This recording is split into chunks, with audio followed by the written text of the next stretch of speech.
Hi students, welcome to our online class. Last video we see the fundamental quantity as well as standardized measurement as well as the international system of the unit.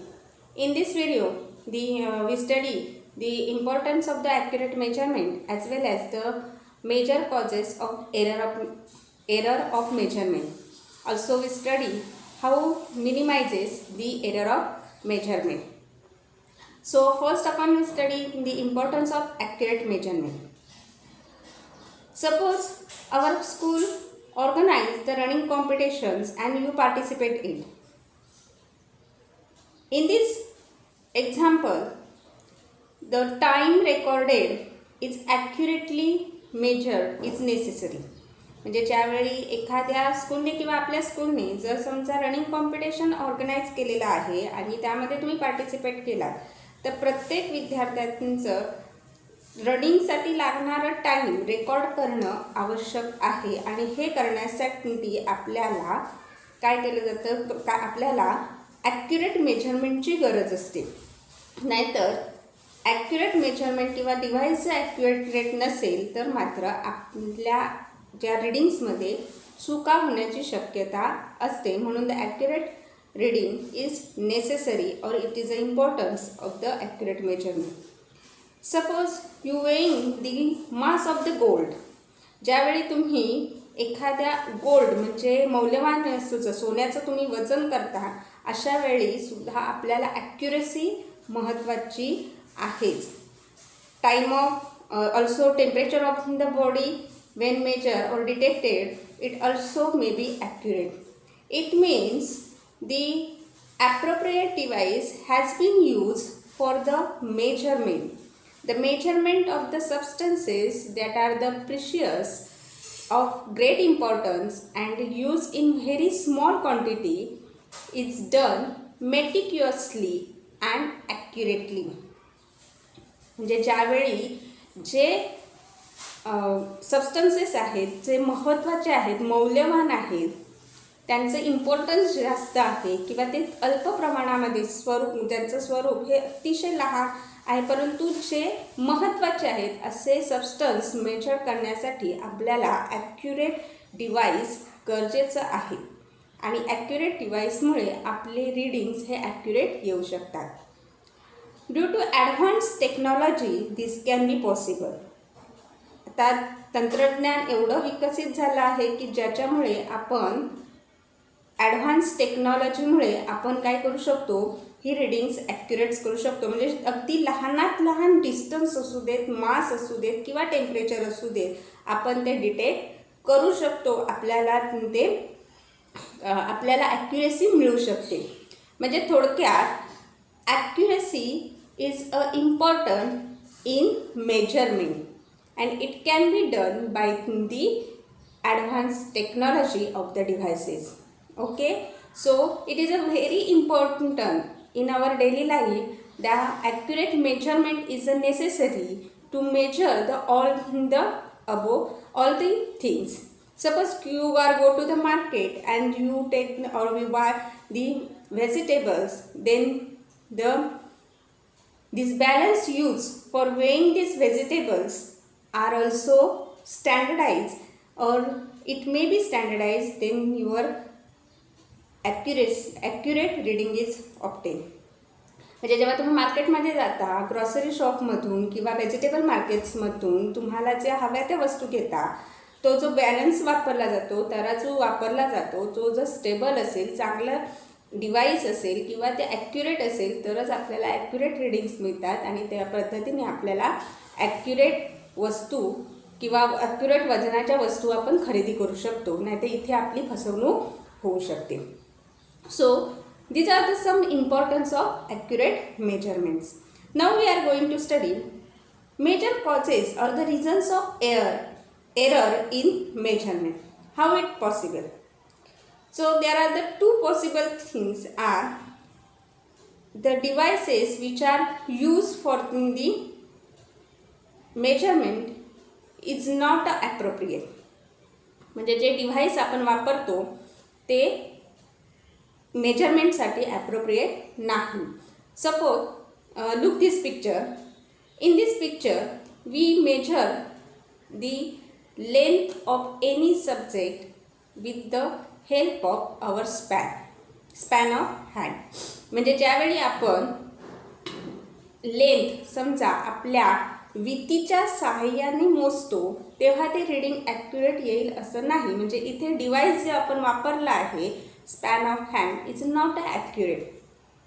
The second causes is not using the device properly.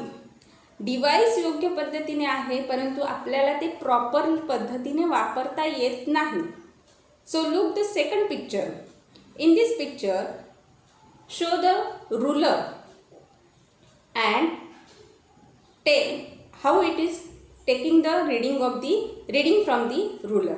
आता इथे बघा ruler आहे, पट्टी आहे, परंतु जे माप घेतलं जातं ते कोणत्या पद्धतीने घेतलं जातं किंवा चुकीच्या पद्धतीने घेतलं जातं आणि त्यामुळे लांबी मोजायची असेल तर ती चुकीची पद्धत होऊ शकते. इथे रुलरमध्ये 0 पासून 20 सेंटीमीटर आहेत परंतु माप घेताना 0 पासून न घेता ते पुढील अंकांपासून घेतलं गेलं आहे आणि त्यामुळे ही पद्धत चुकीची आहे. म्हणजे थोडक्यात डिव्हाइस चांगला आहे परंतु आपण जी पद्धत वापरली ती चुकीची आहे.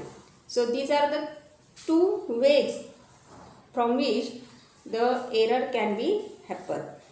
So first thing is that not using the appropriate device and second is the not using the device properly. Okay. आता ह्या गोष्टी मिनिमाइज कशा करायच्या बरं आणखीन एक उदाहरण देते. जेव्हा आपण पेट्रोल खरेदी करतो पेट्रोल खरेदी केल्यानंतर जे पेट्रोलवरती रीडिंग्स आपल्याला दिसतात किती लिटर पेट्रोल आपण घेतलं हे ॲक्युरेट आहे की नाही हे कशा पद्धतीने बघितलं जाईल. So to ensure this, it is necessary to check it against a standard measure from time to time. This is called as a standardization. म्हणजे ज्यावेळी हे एखाद्या प्रमाणित मापांच्या सहाय्याने जेव्हा आपण हे चेक करू तेव्हा आपल्याला ते पेट्रोल जेवढं आपण घेतलं आहे ते तेवढंच आहे की नाही हे आपल्याला समजू शकेल आणि ह्याच पद्धतीला म्हणतात standardisation. So similarly, it is necessary to standardize the weights and measures in the market. म्हणजे जे आपण वेट्स वापरतो जे वजन वापरतो ते सुद्धा प्रमाणित केलेले आहे की नाही हे बघणं गरजेचं आहे. So while buying things at the grocery shop, the market, vegetables market, we remember to look out some important things. Which are they? So the first are, does the balance carry the stamp of the standardizations by the Department of Weights and Measure? म्हणजे ज्यावेळी आपण मार्केटमध्ये जातो किंवा grocery शॉपमधून काही वस्तू खरेदी करतो त्यावेळी त्या वस्तू खरेदी करताना आपण काही गोष्टी लक्षात घेणं आवश्यक आहे. पहिली गोष्ट म्हणजे आपण जे वजन वापरलं जातं किंवा जे बॅलन्स वापरला जातो तराजू वापरला जातो त्या तराजूवर प्रमाणित छाप आहे की नाही जो वजनमाप विभागानं हा प्रमाणित स्टॅम्प त्याच्यावर दिलेला आहे की नाही हे बघणं गरजेचं आहे. दुसरं म्हणजे is the balance stable, is the pointer of the balance upright.